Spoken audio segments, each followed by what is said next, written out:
Brian Reagan, this is Tyler Kelly. And we welcome you to our Twilight Talks on the Psalms. And tonight we are in the 105th Psalm, verses 26 through 36. Tyler.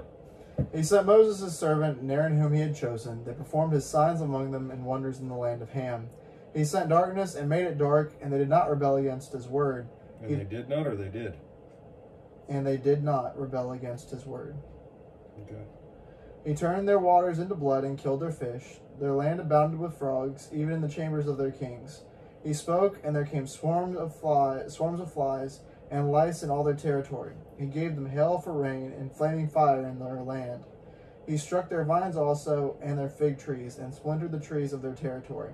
He spoke, and locusts came, young locusts without number, and ate up all the vegetation in their land, and devoured the fruit of their ground. He also destroyed all the firstborn in their land, the first of all their strength. All right. So the 105th Psalm, if you don't have time to read the whole book of Exodus, just read the 105th Psalm. That's the short version. This is a synopsis of those events. And again, this goes back to what we talked about on Tuesday. People, I already know all that. You realize the creation, the flood, the Exodus.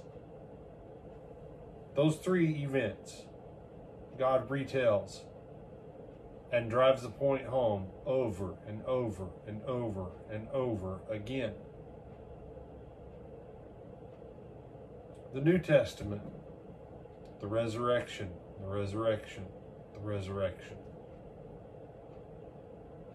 And even the New Testament picks up on the Exodus, the creation, and the flood.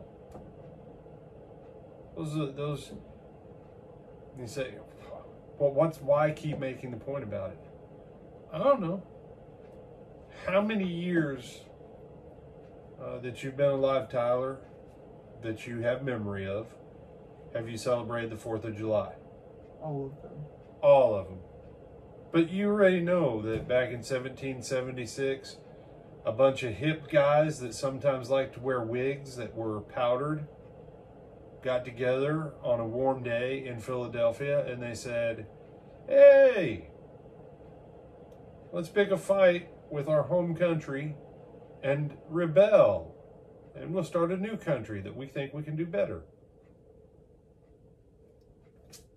Why waste our time reminding ourselves about it? Because it's important. It's important. Now, see, some of you, you're watching it. Well, of course, brother. Yeah, see, that's the problem.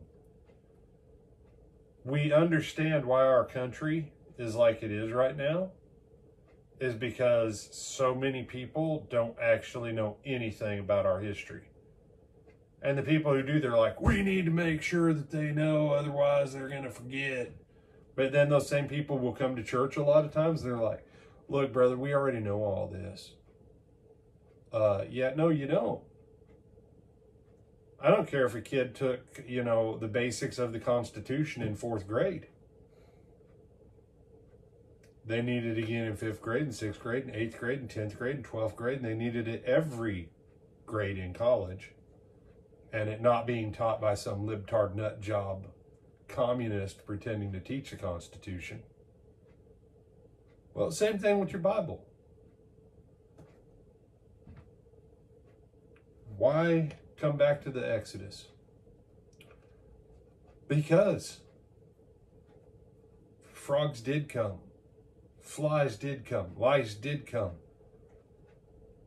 He pronounced a judgment against all the firstborn of Egypt. And he pronounced a judgment against all their gods. And guess what? It happened. You say, well, I know that, but what's the application to me today? I love that question. What's the application? If you need me to tell you the application, here's what it is. This is a soft, fuzzy teddy bear. Hi, Lou Diamond. Ooh, I'll hold you upside down. What can you do about it, Lou Diamond? Nothing. Because This is an inanimate, soft, fuzzy little teddy bear. Hi, Lou Diamond. This is a pulpwood-produced Grogu. They can do nothing. And some people, in their heart, really act in their heart like the Jehovah God, manifest in flesh as Jesus Christ, who did all this stuff then, who rose from the dead, and who's coming back in final judgment. They act like he's some little soft teddy bear that they can play with and go, oh, aren't you nice little soft Jesus? Got news for you. When nice little soft Jesus comes back, he comes back on a white horse with a sharp sword coming out of his mouth, releasing tens of thousands of angels in wrath. And you won't be able to hold you. Oh, nice little pet Jesus. That's why you read this stuff. Because the Egyptians had all kinds of stuff cut out of stone and it didn't do them any good. But this God, we have no idea what this God looks like. You say, well, he came in the form of Jesus. Yeah, he came in human flesh in the person of Jesus. And here's what we know about exactly what Jesus looked like, Tyler. What do you think? Ordinary in appearance, so as not to be, how did he phrase it?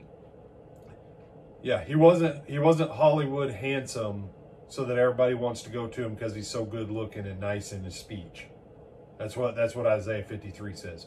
Other than that, what do we actually know for 100% about Jesus' appearance, Tyler? He looked like a Jew. No. No, we don't know that either? You don't even know that, dude. The simple fact that he was a head taller than everyone else in the crowd.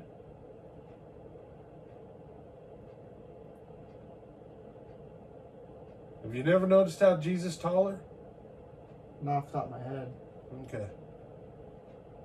Jesus was taller. But even with his tallness, people still had a hard time. Especially guys like Zacchaeus. Climb up in a tree. Because Zacchaeus was so short, he couldn't see over the rest of the crowd. But how do you spot the one guy in the crowd you're looking for? Because he's in a tree. There you go.